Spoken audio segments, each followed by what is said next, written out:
Want to see more cool videos on our channel? We do, so press this bell and enable to send notifications. You may have wondered at least once, just how safe is the food I eat? Well, if you're from the United States, your question can be best answered by the United States Department of Agriculture, or USDA, and the US Food and Drug Administration, or FDA. The FDA determines how food should be consumed to minimize health issues, but that doesn't mean they'll readily disclose the information to you on the product labels. This may be shocking to hear, but the FDA actually allows human hairs, insect fragments, mouse poop, and even corrosive rot in your food. Macaroni and cheese? More like macaroni and cheese and maggots, as long as you have no more than 225 insect fragments served with 225 grams of macaroni. Fancying some grilled salmon with a side of broccoli? You may also get 50 parasitic cysts per 100 pounds of fish and 60 mites, thrips or aphids per 100 grams of broccoli, not to mention the chocolate cake with hair on top. You'd imagine that eggs on either side of the Atlantic are the same thing, and you would be right. You'd also assume that the UK and the US could sell eggs to each other, but this time you'd be wrong. Food regulation systems are widely different in the two countries, but we'll touch on that later on. When it comes to eggs specifically, the USDA graded American eggs as illegal if sold in the European Union, the UK included at the time. This is due to major differences in the processing of eggs between the two systems. The main difference lies in the way the two countries control the quality of the eggs. Both countries are concerned with providing consumers with healthy eggs, free from bacteria and pathogens. However, they take completely different approaches to achieve this goal. Washing. In the United States, the USDA has strict rules about washing and sanitizing the eggs in the farms. The process is an elaborate one. Eggs need to be washed at a minimum water temperature of 90 degrees Fahrenheit and at least 20 degrees Fahrenheit above their internal temperature. Detergents mustn't have any foreign odors to avoid giving the eggs any particular smell. Sanitizer is then also applied to remove any left traces of bacteria. Finally, eggs are thoroughly dried to prevent any moisture. The multi-step process is meant to minimize the risk of contamination with bacteria and pathogens.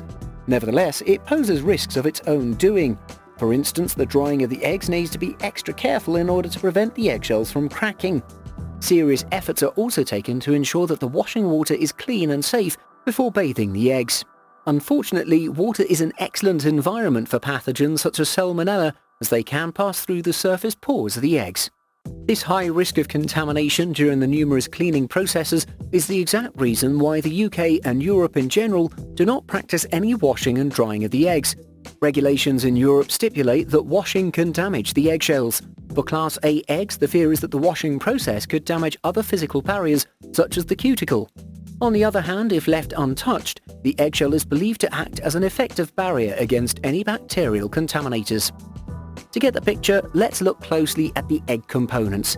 There are 4 protective shells and membranes, starting with the cuticle and ending with the inner shell membrane. The cuticle is a liquid coating applied by the hen when it's about to lay the egg. It protects the egg against bacteria, helps prevent moisture, and prevents the loss of carbon dioxide. Any damage to the cuticle could favor transshell contamination with bacteria. Subsequent drying processes make the egg even more vulnerable. Because of the risks added by the washing and drying of eggs, the UK and the EU have prohibited these processes. They prefer to avoid scenarios such as an imprudent facility forgetting to change the washing water. And what if the water is too cold? If it gets colder than the egg, it could cause the contraction of the egg, letting polluted water inside. As the saying goes, better safe than sorry.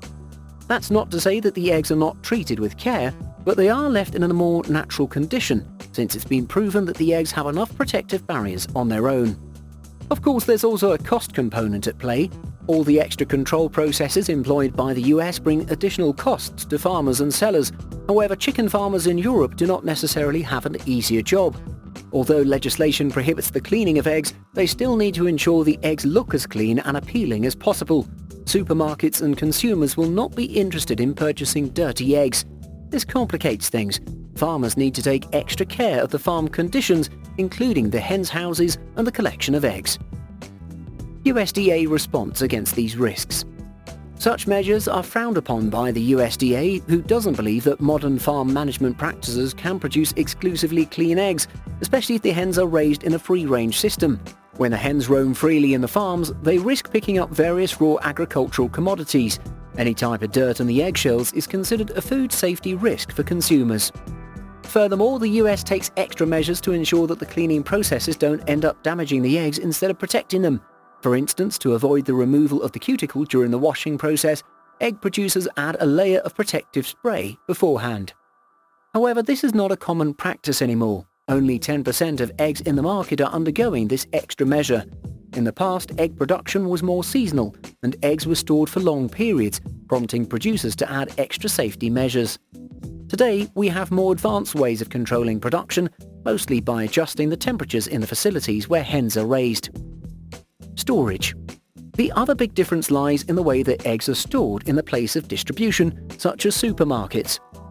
In the US, the system instructs sellers to refrigerate eggs under 40 degrees Fahrenheit. As such, eggs are always found in the fridges next to dairy and meat products.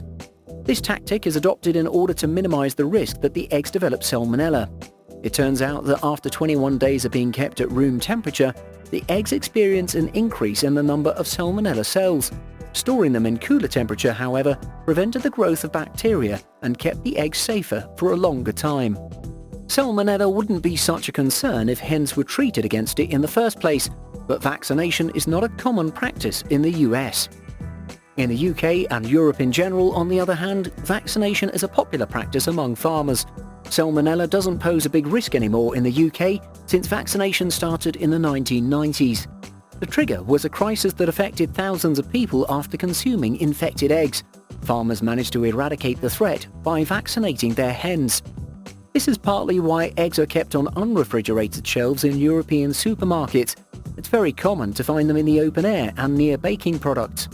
The other reason is that refrigeration is actually restricted by EU law in order to avoid the threat of bacteria forming on the eggs. When they're taken from a refrigerated space, chilled eggs should not be left in a warm environment for too long. Otherwise, they start to form moisture on the surface. That same moisture can facilitate the appearance of bacteria and even its ingression inside the egg.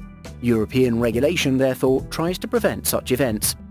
Again, the UK manages to save some costs. This time it's through the way they store the eggs.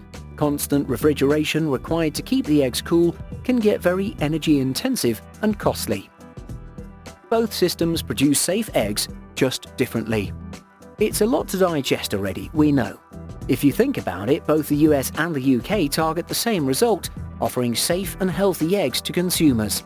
It has a lot to do with the past and how they adapted to historical food safety threats.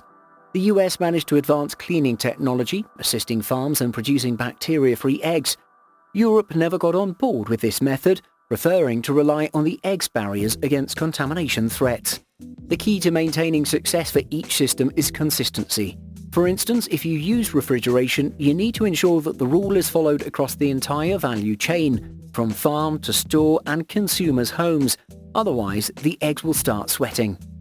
By keeping the same practices over time and improving where necessary, both countries managed to avoid massive food safety issues. That being said, it could be noticed that salmonella infections remain more common in the US, with 42,000 illnesses every year. And even if most people recover without requiring treatment, salmonella is a serious issue. It can become fatal if the infection manages to spread from the intestines to the bloodstream. Differences in the eggs. Alright, we saw that the US and UK food systems require completely different processing and storage techniques for eggs. But does this fact cause any contrasts in their appearance? The US eggs look and taste different from eggs produced in the UK? For one, UK eggs are said to have yolks of a more intense orange colour than their US equivalents. This could be a consequence of being stored at room temperature, while US eggs are refrigerated. They're also considered tastier, fresher and richer than the average American egg, probably because of undergoing less processing after their collection. In the UK, it's also very common to find dirt spots or feathers on the eggs because farmers there are prohibited by law from cleaning and drying the eggs. By contrast, in the US, the multiple cleaning processes make the eggs look spotless and shiny. Does that even matter to anyone? It turns out it does. The International Egg Commission recently organised a survey that offered some insights into the issue. From the 38 respondent countries, the French, Nigerians and Brits, among others, preferred brown eggs. Americans, Canadians and Indians, on the other hand, preferred white shells. Of course, some countries just didn't care, like the Argentinians and Dutch people, but they're more of the exception than the rule. Regarding the taste, it's a tricky business. Some deny any difference, while others say that British eggs taste slightly better. Have you had eggs from both countries yet? Could you taste any difference? Let us know in the comments below. Thank you so much for watching, and if you enjoyed the video, please let me know by clicking the like button. Do share, write a comment, and don't forget to subscribe so that you can catch up my next video.